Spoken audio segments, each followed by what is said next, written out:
faire soso. Tokomi wapi.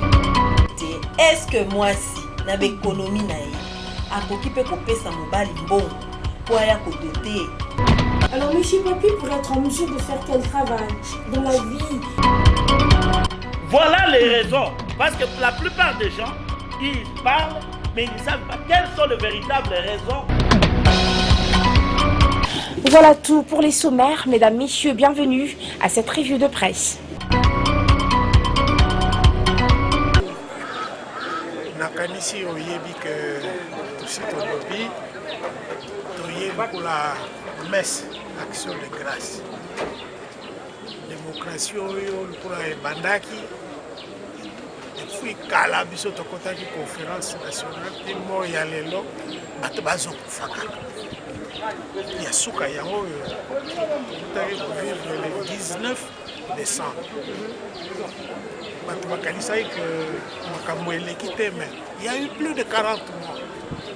Bato wana bakokende pamba te. Au moins tous se souvenir na bango, tous sambela bango.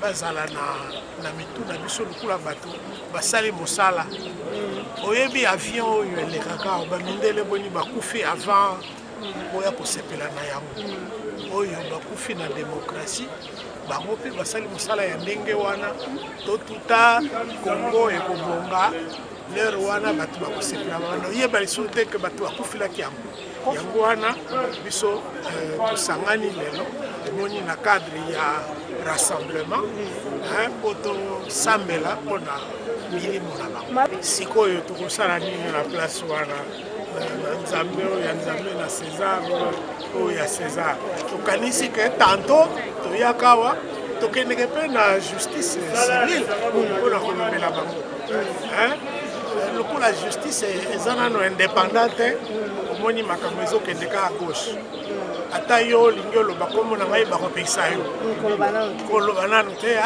attention donc yango wana peut-être justice civile ezofrene mwa moke mais tôt ou tard soki démocratie yango evandi nde baproblème wana nyonso tu ekobima ezopusana quand même ezoumela mingi bato ya AMP bazotia bablocage na kati wana ezotraine mingi eloko lokola oyo ya premier ministre balobi na mokanda bango basigné que rassemblement nde moto akodésigné premier ministre ezali te ke bapesa bakombo soki 5 soki 8 soki combien po bango bakende kodrible na kati wana non il faut bazonga nsima batanga nano mikanda wana eza clair bango bazosala bablocage ya pamba yango oyo siko tokomi na suka 5 janvier alors que tolobaki que début janvier date lokola le 27 janvier oyo il fallait gouvernement ya sika ebanda mosala.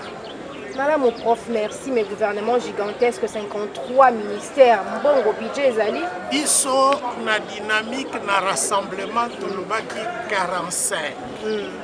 Mais bango lokola basi batie ba 67 wana tokalisi ke bato wana balingi bakotisa bango lisu na gouvernement oyo bango nde bato bazopuse biloko wana Glissement kaka glissement balingi Maton